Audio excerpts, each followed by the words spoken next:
మనం బ్రతకడానికి బ్లడ్ చాలా అవసరం. మనం తీసుకుంటున్న బ్రెత్ వల్ల ఆక్సిజన్ మన బ్లడ్తో కలిసి బాడీ అంతటికి ఆక్సిజన్ని సప్లై చేస్తుంది.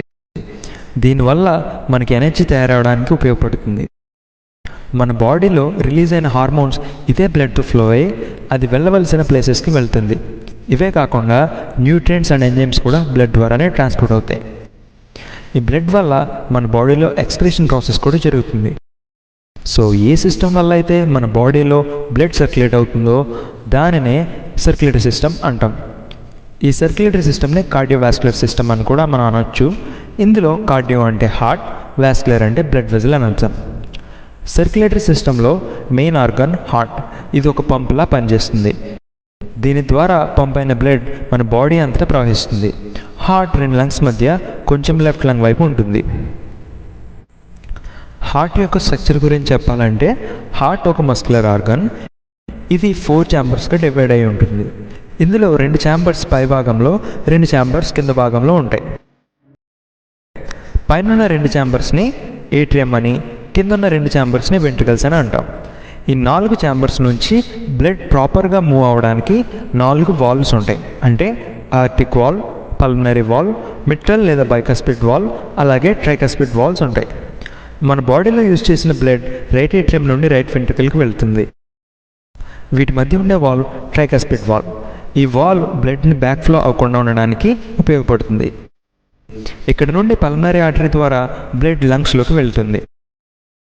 లంగ్స్లో బ్లడ్ ఆక్సిజన్తో ప్యూరిఫై అయ్యి అందులో ఉన్న కార్బన్ డైఆక్సైడ్ని అక్కడ విడిచిపెట్టి ఆక్సిజన్ని తీసుకుని పల్మనరీ వెయిన్ ద్వారా మళ్ళీ లెఫ్ట్ ఏట్రియంకి వస్తుంది. లెఫ్ట్ వెంట్రికల్ అండ్ లెఫ్ట్ ఏట్రియంకి మధ్య మిట్రల్ లేదా బైకస్పిడ్ వాల్వ్ ఉంటుంది. ఇలా ఆక్సిజన్తో ఫిల్ అయిన బ్లడ్ లెఫ్ట్ ఏట్రియం ద్వారా లెఫ్ట్ వెంట్రికల్ వచ్చి అక్కడ నుండి ఆయటోలోకి వెళ్తుంది.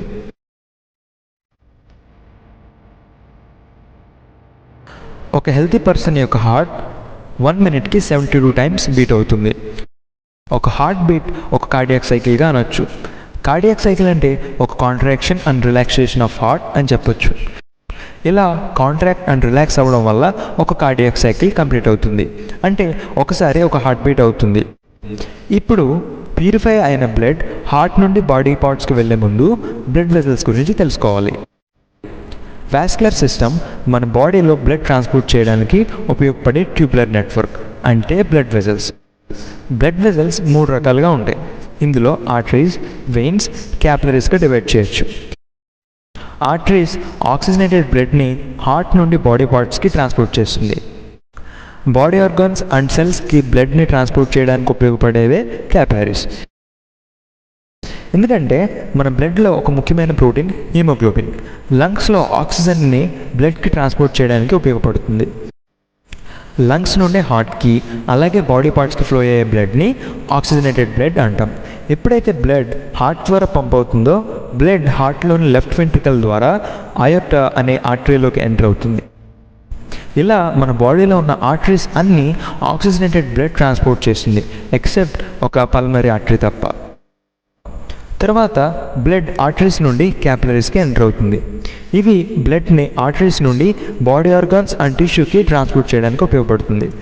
టిష్యూస్లోకి వెళ్ళిన తర్వాత బ్లడ్లో ఉన్న ఆక్సిజన్ హిమోగ్లోబిన్ ద్వారా టిష్యూస్కి వెళ్తుంది. మిగిలిన బ్లడ్ మళ్ళా క్యాపిలరీస్ ద్వారా వెయిన్స్కి వచ్చి అక్కడ నుండి హార్ట్కి వస్తుంది. ఈ బ్లడ్లో ఆక్సిజన్ ఉండదు కాబట్టి దాన్ని డీఆక్సిజనేటెడ్ బ్లడ్ అని అంటాం. మన అప్పర్ బాడీ పార్ట్స్ అంటే హెడ్, నెక్, అప్పర్ చెస్ట్ అలాగే ఆర్మ్స్ నుండి వచ్చే బ్లడ్ సుపీరియర్ వెనకవ ద్వారా హార్ట్లో రైట్ ఏట్రియంకి ఎంటర్ అవుతుంది.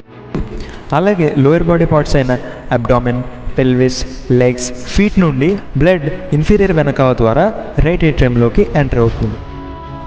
ఆక్సిజనేటెడ్ బ్లడ్ ఒక మేజర్ ఆర్టరీ అయిన అయోర్టా నుండి వస్తుండగా డీఆక్సిజనేటెడ్ బ్లడ్ 2 మేజర్ వెయిన్స్ ద్వారా హార్ట్లోకి ఎంటర్ అవుతుంది. దీనిని బట్టి చూస్తే హార్ట్లోకి బ్లడ్ 2 టైమ్స్ ఎంటర్ అవుతుంది. దానినే డబుల్ సర్క్యులేషన్ అని అంటాం.